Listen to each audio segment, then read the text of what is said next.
Hello, my dear students. How are you doing? I hope you are doing well. I'm also well by the grace of Almighty Allah. Yesterday we discussed the changing process of active voice into passive voice. Today we will learn. Yesterday we learned the changing process of active voice into passive voice of assertive sentence. Today we will learn how we will change active into passive or interrogative sentence. Okay. আমরা আজকে শিখব interrogative সেন্টেন্সের active ভয়েসকে কিভাবে passive করব। এটা কিভাবে করব মনে রাখবো একটা জিনিস যে আমরা তো পূর্বেই শিখেছি যে ইন্টারোগেটিভ সেন্টেন্সটা আসলে কয়ভাবে হয়, তাই না? দুইভাবে হয়। একটা হচ্ছে যে অক্সিলারি ভার্ব প্রথমে বসিয়ে, তো আজকে আমরা শিখব যে অক্সিলারি ভার্বের অ্যাক্টিভ ভয়েসকে কিভাবে আমরা যে প্যাসিভ ভয়েস করতে হয়। তাহলে আমরা ওই অ্যাক্টিভ ভয়েসগুলোকে প্যাসিভ ভয়েস করার নিয়ম জানবো যেগুলো প্রথমে অক্সিলারি ভার্ব আছে, ঠিক আছে?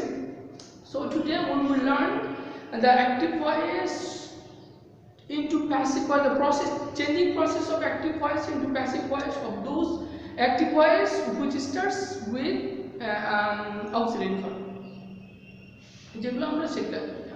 তাহলে দেখো, আমি একটা জিনিস তোমাদেরকে বলবো যে যখনই তুমি অ্যাক্টিভ ভয়েস থেকে প্যাসিভ ভয়েস করবে আর সেন্টেন্সটা যদি the sentence begins with auxiliary verb, এটাকে তুমি ইন্টারোগেটিভ করবে। Just make the sentence into assertive sentence. Interrogative sentence টাকে কি করবে? Assertive করবে। How you will make the sentence assertive? Just place auxiliary verb after subject. সাবজেক্টের পরে তুমি auxiliary ভার্বটাকে বসিয়ে দাও, তাহলে এটা অ্যাসার্টিভ হয়ে যাবে। তাহলে যদি অ্যাসার্টিভ হয়ে যায় তাহলে তখন তুমি কি করতে পারবা? তখন তুমি কিন্তু এটাকে সহজেই প্যাসিভ করে নিতে পারবা।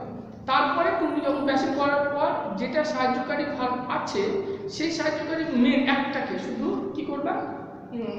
সাবজেক্টের পূর্বে নিয়ে চলে আসলেই প্যাসিভ হয়ে যাবে, ঠিক আছে? তাহলে আমি বুঝলাম কি এটাকে খসড়াভাবে মানে আলাদাভাবে, ঠিক আছে? আলাদাভাবে আমরা কি করবো? এটাকে অ্যাসার্টিভ করবো। অ্যাসার্টিভ করলে কি হবে? এই সার্কেলের ভাবটাকে তুমি কি নিয়ে চলে যাও? সাবজেক্টের পরে নিয়ে চলে যাও, তাহলে এটা অ্যাসার্টিভ হয়ে যাবে। দেন এখন উদাহরণ দিতে পারি, আমি দেখতে পারি ইউ হ্যাভ ইটেন রাইস। এটাই তো অ্যাসার্টিভ, তো এটাই তো, এটা খসড়া ভাবে করবা। জাস্ট আমরা রাফ করি না, অ্যাজ এ রাফ ওটা করবা, ঠিক আছে? এখন আমরা এটাকে অ্যাসার্টিভ সেন্টেন্সের অ্যাক্টিভ ভয়েসকে তো প্যাসিভ ভয়েস করার আমরা we have lot one the process or the procedures to make active voice of assertive sentence into passive voice আমরা কিন্তু এটা শিখেছি, তাই না? তাহলে এখন আমরা এটাকে আমরা পারবো করতে। তাহলে আমরা প্রথম যেটা এক নম্বর বলছি কি অবজেক্ট সাবজেক্ট হবে, একটা অক্সিলারি ভার্ব হবে। অতিরিক্ত যদি ভার্বের প্রয়োজন হয় তাহলে দিতেই হবে, তুমি যদি না থাকে তাও অক্সিলারি ভার্ব দিতে হবে, থাকলেও দিতে হবে। ভার্বের পাস্ট পার্টিসিপল বসে বাই বসে, তাই না? এই তো এইটা আমি পড়তে অবজেক্ট সাবজেক্ট হবে কি হবে? রাইস। এখানে তাহলে এখানে ইউ এর কারণে হ্যাভ হচ্ছে, রাইসের কারণে কি হ্যাজ হবে? হ্যাজ হবে না? তা আমাকে বলেছে একটা অক্সিলারি ভার্ব আমাকে আনতেই হবে, থাকলেও আনতে হবে, না থাকলেও আনতে হবে। তাহলে এখানে আছে না হ্যাজ, তাহলে হ্যাজ থেকে আমরা পূর্বে শব্দ দিয়েছি, হ্যাজ থেকে বিন হবে, হ্যাজ থেকে বিন। আর প্যাসিভ ভয়েস মানেই হচ্ছে আমি বলেছিলাম যে আমরা জানি যে passive verb means the past participle form of main verb. তাহলে আমরা কি পাস্ট পার্টিসিপল ফর্ম ইটেন আছে, ইটেন আছে। তারপর আমি কি করতে হবে? বাই করতে হবে, বাই ইউ। এটা তো নাকি এটা আমরা কষ্ট হবে, আমার এটা জানা হয়ে গেল। এখন আমার প্রশ্ন কি ছিল?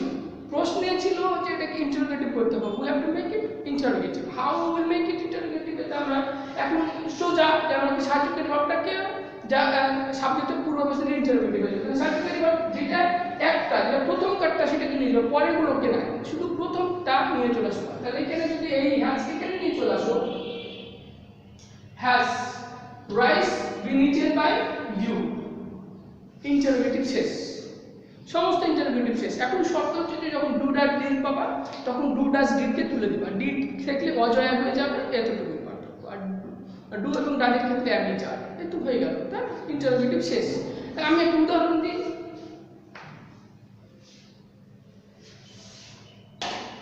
উদাহরণ দিলে আরেকটা যেমন দেখো, ডু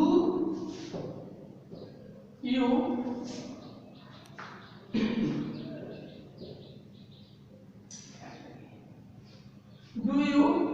eat rice?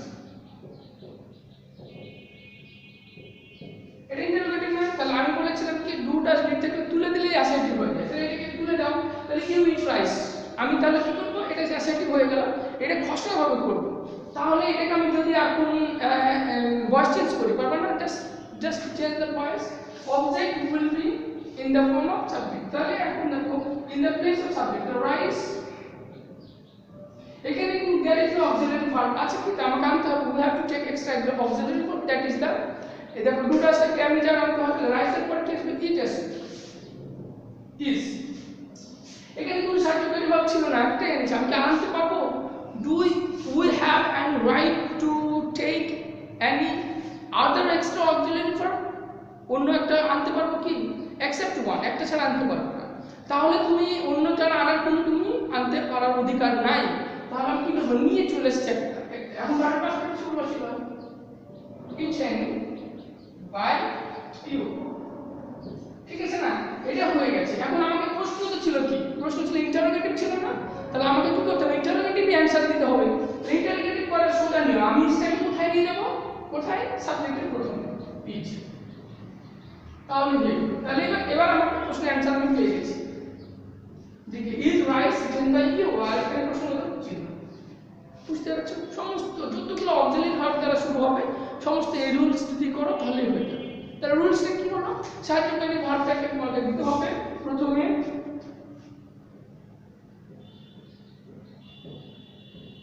সাহায্যকারী ভার্ব,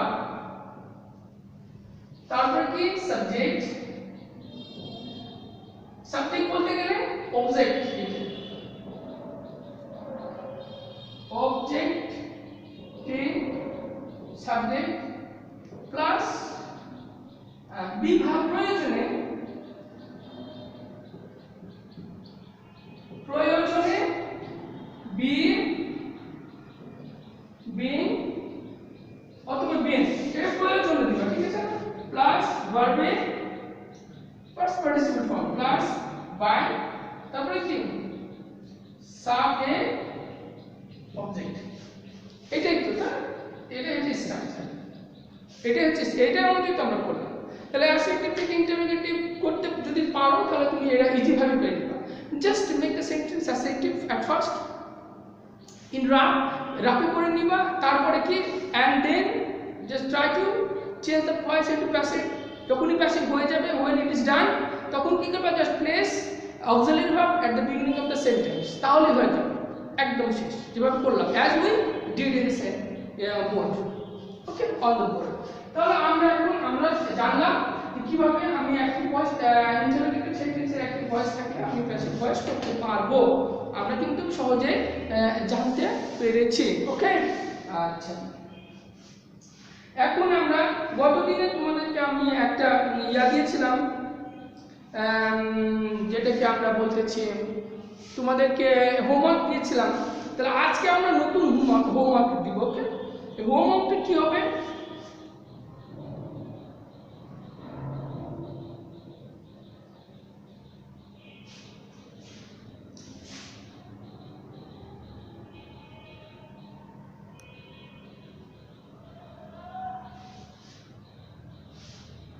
লিভ অফ অ্যাবসেন্স দিয়েছিলাম, আজকে থাকবে ফুল ফ্রি স্টুডেন্টশিপ, ওকে। তোমাদের আজকে থাকবে হচ্ছে হোমওয়ার্ক,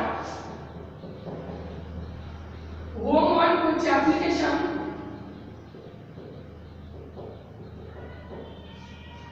অ্যাপ্লিকেশন হচ্ছে ফুল ফ্রি স্টুডেন্টশিপ, দুটো লিখব,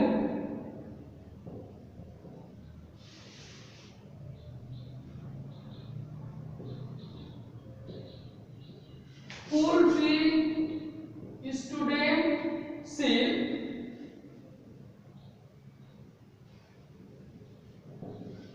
আরেকটা হচ্ছে কি transfer certificate,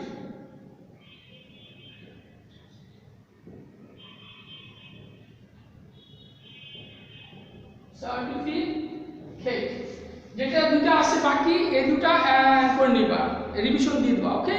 as it is revision class, তোমাদের আশা করি তোমাদের কোনো কষ্ট হবে না, এগুলো কিন্তু মুখস্থ করা আছে। আর ফার্স্ট পেপারে তোমাদের যে এক থেকে লেসন দুই নাম্বার লেসনটা শেষ করেছি, 3 নাম্বার লেসনটা করবা। আর নবদূতের অবশ্যই যে 3 নাম্বার আনসিনটা আছে, এই 3 নাম্বার আনসিনটা করবা, ওকে। নবদ্বীপের 3 নাম্বার আনসিন। আনসিন আনসিন হচ্ছে Nabadwip 3 number model. Okay, thank you very much. Okay, আমরা ক্লাস 7 এর জন্য যে হোমওয়ার্কটা দিব সেটা হচ্ছে ক্লাস 7 এর হোমওয়ার্ক। দেখো তোমরা কিন্তু আমরা কিন্তু রিভিশন দিচ্ছি, মনে রাখবে ক্লাস 7। হ্যালো, ক্লাস 7 কে বলতেছি। ক্লাস 7 এর কিন্তু হোমওয়ার্ক হিসেবে তোমাদের অ্যাপ্লিকেশন যে দুটো ছিল, একটা হচ্ছে কি একটা করিয়েছি, একটা ফুল ফ্রি স্টুডেন্টশিপ আর টেস্টিমোনিয়াল, এই দুটো রিভিশন দিবা। আর আনসিন নবদ্বীপের যে একটা পাস তোমাদের আছে 3 নাম্বার মডেলটা তোমরা রিভিশন দিবা, আনসিনটা। ওকে, আমি আবারও বলতেছি ক্লাস 7 তোমরা যে হোমওয়ার্ক হিসেবে যে অ্যাপ্লিকেশন আছে, প্রথম একটা অ্যাপ্লিকেশন রিভিশন হয়ে গেছে, এখন দ্বিতীয়টা হচ্ছে ফুল স্টুডেন্টশিপ এবং টেস্টিমোনিয়াল এবং আনসিনের জন্য যেটা হচ্ছে মডেল নবদ্বীপে, এটা হচ্ছে 3 নাম্বার মডেলটা দেখবা। Okay, second paper, sorry first paper হচ্ছে 3 নাম্বার আনসিন, যেটা ফার্স্ট পেপার আনসিন এটা।